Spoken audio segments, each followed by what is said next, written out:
You're listening to Arcane Carolinas, an exploration of the Carolinas' folklore, legends, myths, and modern weird. Each episode, we examine the historical context of our topic and aim to preserve some of the stories that help make this part of the world such a fascinating place.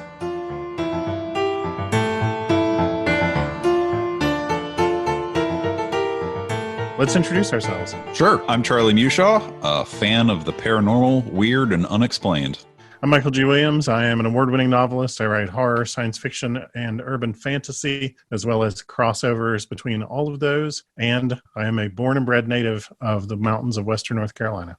This will be fun because we'll be able to talk a little bit today about how we got into being a fan of folklore, legends, myths. And the part of North Carolina that I'm going to talk about where I lived when I was a kid is not the part that you were from. So we'll get two different perspectives there. Generally speaking, the part that I'm from does not allow more than one person out at a time. And I've got the seat right now.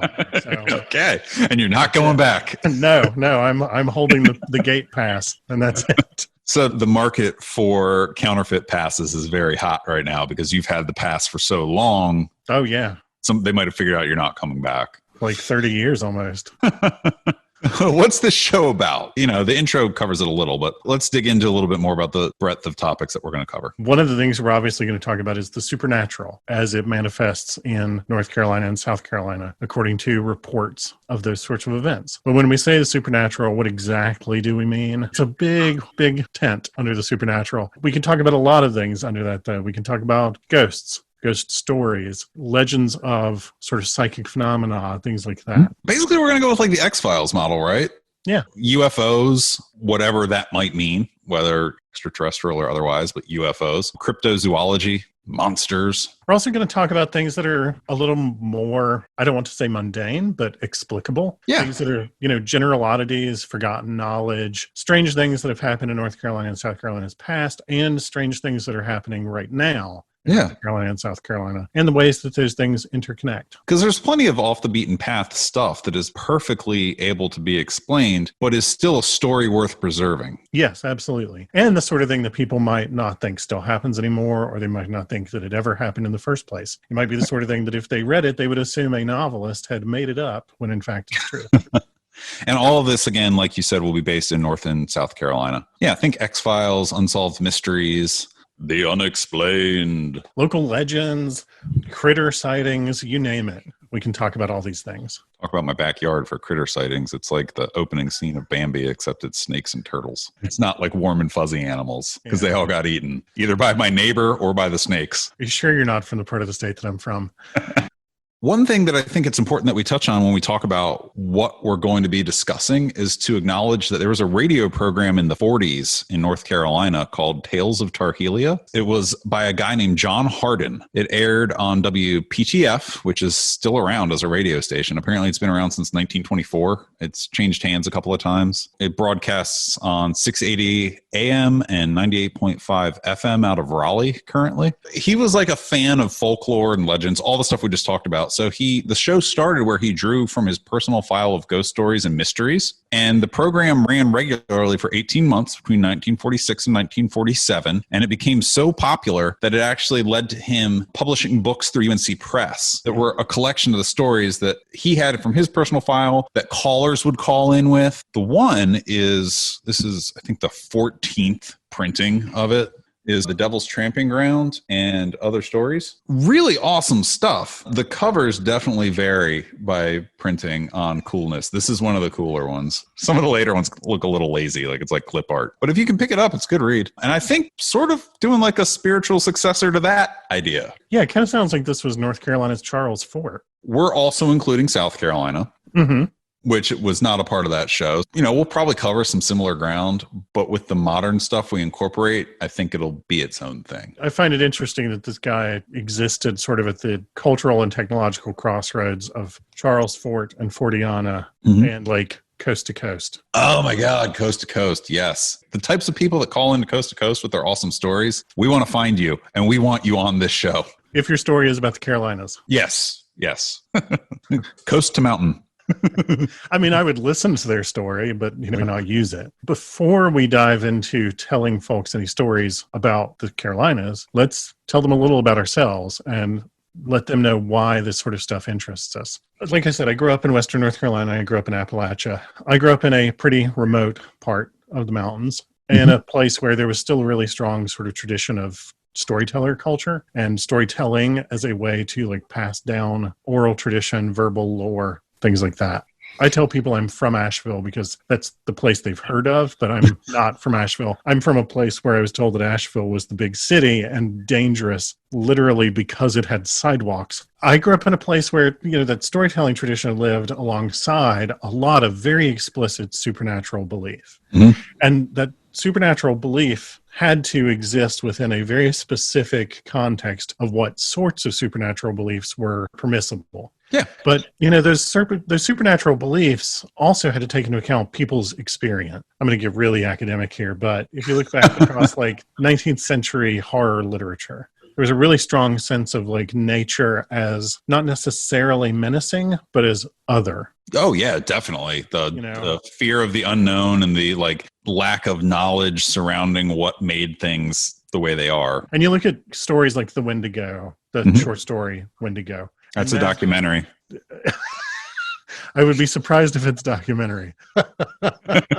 But having said that, now somebody will call and tell us that they have definitely seen that. And that's fine. I'm willing to entertain their version of events. The point being, though, that like I grew up in a place where it was still possible to get lost in the woods. Yeah. It was still possible to not go very far outside of your own front door and realize that you had left human spaces. And I feel like the human experience of being in places like that is of becoming aware that there is a lot more going on in the world than we immediately acknowledge or that we're immediately capable of coping with in our day-to-day existence. But it's there, and it's sort of waiting for us to let our guard down, was the belief in the place where I grew up. The beliefs that I was told were okay had to take into account those sorts of human experiences because people around me were having those sorts of experiences all the time. I grew up in a place rife with ghost stories, monster stories, cryptids, weird animals that we had been told were extinct, but we were seeing evidence of everywhere. There's apparently a species of mountain lion that is supposedly extinct, except that we grew up knowing that they existed in the woods right outside of where we live. Okay.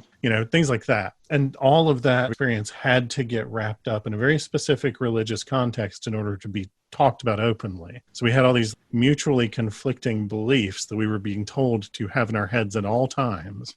And a lot of people's response to this was to decide to ignore that sort of arcana stuff that they encountered or heard their friends say they encountered. So to use that belief context to erase it.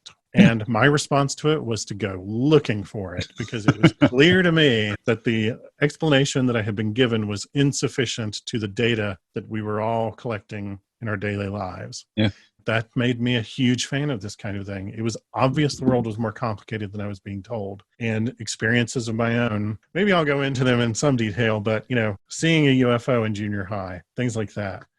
Things that I experienced that it became very difficult to explain in the context I was told were allowed. Made me go searching for other explanations and other experiences that others had had. I don't want to follow that because mine is going to be like, I like scary TV shows. You should totally follow that because I made it really complicated and weird. No, that was that was like, from an anthropological point of view, that really went there and explained at the core of why it's important to tell these stories. My very earliest memories of being interested in the odd or spooky, it was a Wonderful World of Disney Halloween clip show hosted by the Magic Mirror. And we had recorded it on beta, VHS competitor. We had a beta deck. I think I wore the tape out because I was obsessed with it. And all it was a highlight reel of spooky themed silly symphony shorts like the 1929 Dancing Skeletons. You definitely recognize it if you're not familiar. You'd be like, oh, I've seen that. Going back to the nature being other, we did not plan this, but one of my favorite shorts was a silly symphony where Donald Duck was trapped at home on a dark and stormy night, and on the radio he heard that a fearsome gorilla had escaped from the zoo. And the plot of the episode is that the gorilla is hiding from the zookeeper in Donald Duck's house, and shenanigans ensue. It was presented as like a kid-friendly sort of spooky, silly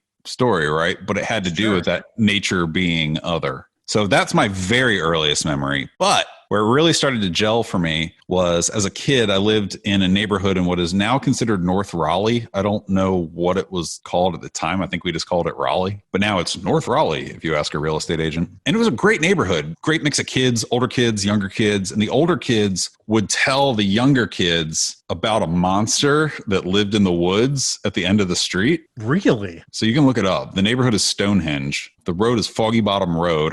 They've like redeveloped the whole area. It's no longer the end of the street. There's now like a whole nother neighborhood. Mm-hmm. But at the time, it was the end of the street, and there was like a little dirt bike jump that you could ride your BMX bicycle over. They told us that the Foggy Bottom monster was going to get us. I think it was probably just a ploy to keep us away from their hangout spot. Definitely. But it worked because we were young enough to be terrified about it. And I remember going on walks like with family and being like, oh, the Foggy Bottom monster.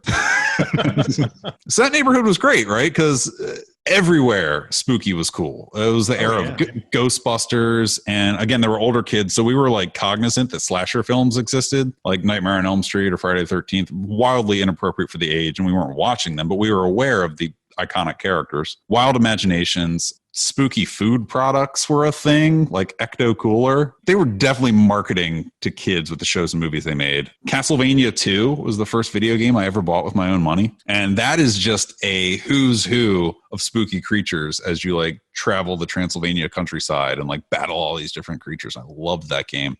It was such a weird time. There was even a line of action figures. Tonka made it. They were just called Supernaturals, and they weren't tied to any TV show. There was no media thing. It was just kids like spooky stuff. There were these little cloaked figures, and they were so generic. It was a cloaked figure, and then the front was flat, and they would just put a holographic sticker on the front of the different character. So they made one mold, and they just had to make different stickers to slap on the front. It was like a grocery store toy. I had the green one. If you held the hologram one way, it was like a normal person, and if you held it the other way, it was a monster. Really cool. I'm not saying it's my rosebud, like a la Citizen Kane, but I have been looking for the green supernatural little cloaked guy for years at flea markets and like have never found them. But I looked it up and like, I'm not misremembering. I'm accurately remembering this, but it is like whenever you go thrift store shopping or flea market shopping, looking for like weird old stuff, I'm always on the lookout for the green supernatural.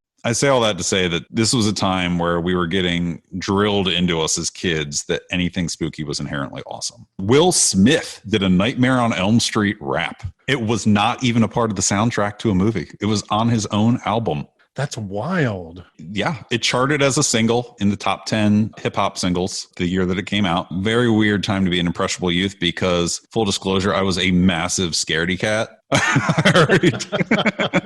It's like, I liked all this stuff, but the boogeyman from the Real Ghostbusters cartoon kept me up at night. Like, it was a problem for my parents. I was horrified of this character. So if you go look up the boogeyman from the Real Ghostbusters, you'll see, be like, that is a really freaky looking character for a kid's show. But he came out of your closet and like pulled you into the closet and into like his world. He kidnapped children that way. So like you'd go to bed at night and just stare at your closet. I was also really afraid of unsolved mysteries. Like there were episodes that I would not go into the other room by myself as a kid after having watched Unsolved Mysteries with my mom and dad.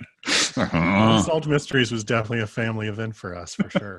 But probably the funniest story of being a scaredy cat, and this ruined Halloween in our household. Like I did it to myself. Do you remember? do you remember the old Halloween costumes you would get at the drugstore? It was like a plastic bag that said whatever you were supposed to be, and then like a mask with the little string. Yeah. So I was a karate man.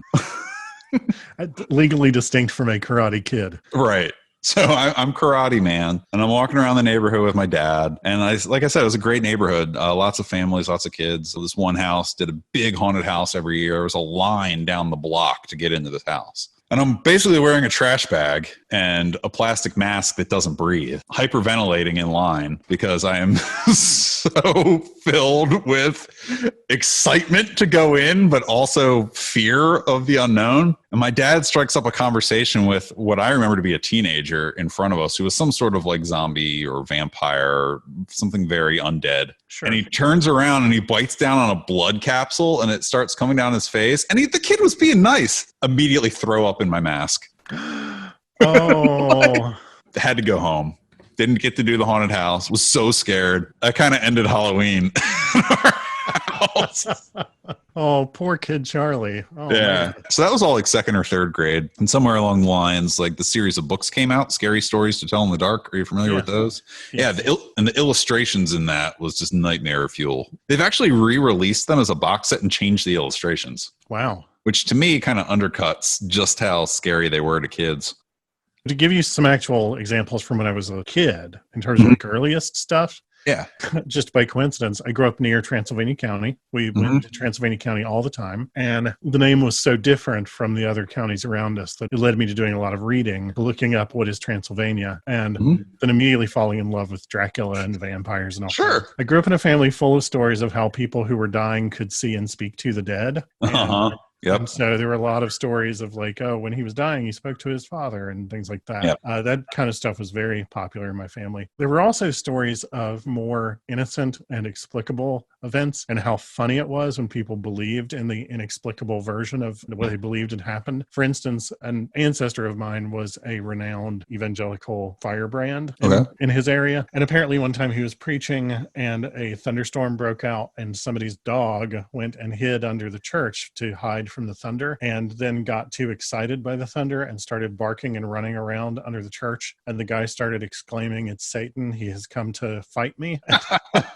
And the kids in the family like knew that it was just that the dog was scared of the thunderstorm and was running around under the church, but they just like kept getting the guy more and more worked up until eventually like the church just emptied of people because he had terrified everybody by telling them that the devil was there to fight him. His kids, who were like eventually went on to be my great great aunts, all thought this was hilarious, and in their 80s would still sit around telling the story about how they'd gotten their dad so worked up, and wasn't it hilarious that he was so dumb to believe these sorts of things.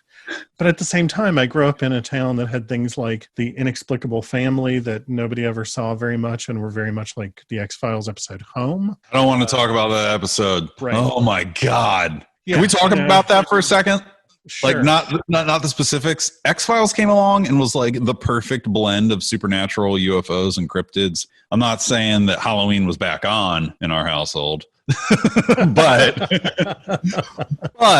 X-Files was a family time for us. Watching that episode as a kid, as like a tween or whatever you want, like a middle schooler with your family, awkward and weird and uncomfortable and just a terrible episode. Terribly great episode.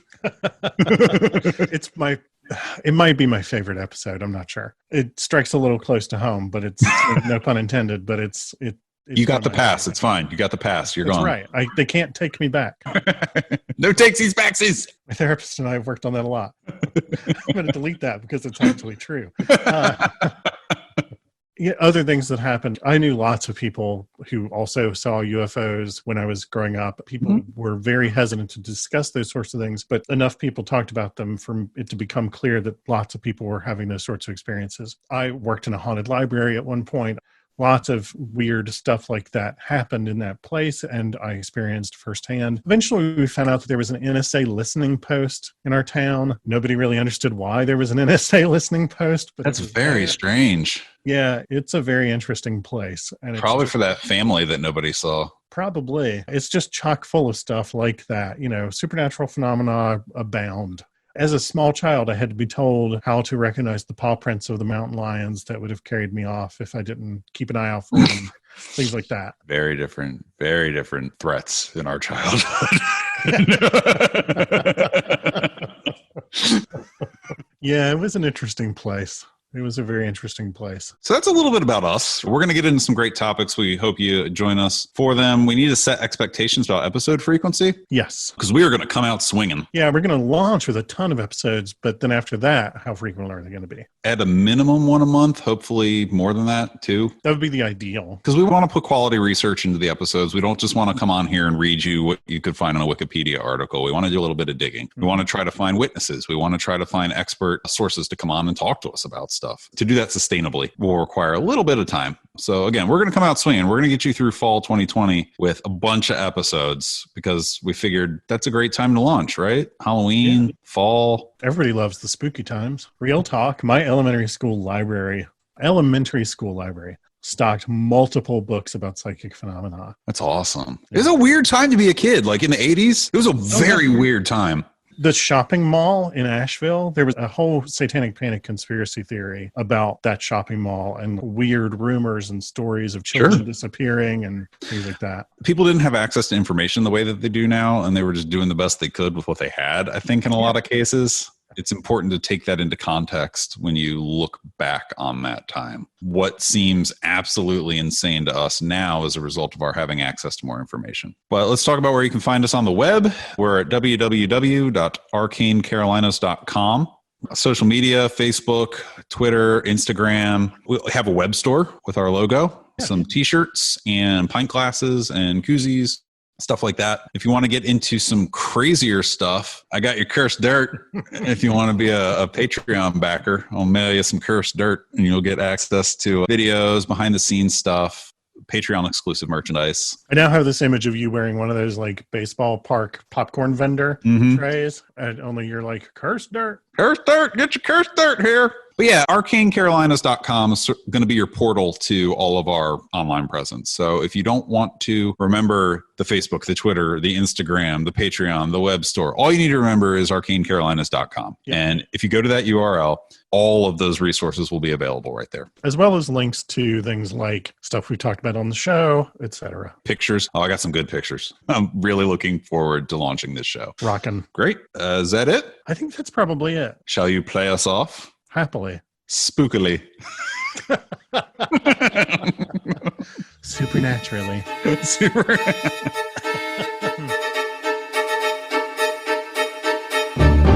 You've been listening to Arcane Carolinas. Thanks for joining us. If you liked it, give us a rating, leave a comment. If you didn't like it, send us an email and tell us why. If you're not wrong, we'll try to fix it. And if you're interested in award-winning speculative fiction, including science fiction, urban fantasy, and horror, find me, Michael G. Williams, at www.michaelgwilliamsbooks.com and check out Falstaff Books at falstaffbooks.com. If you'd like to pick up some Arcane Carolinas merch, look at behind-the-scenes info, pictures, videos, stuff like that, all the things that get cut, check out arcanecarolinas.com, where you can get access to our Patreon, our Facebook, our Twitter, our Instagram, all that in one place, including the merch store. Buy a shirt. Clothe your body. Drape your body in our wares.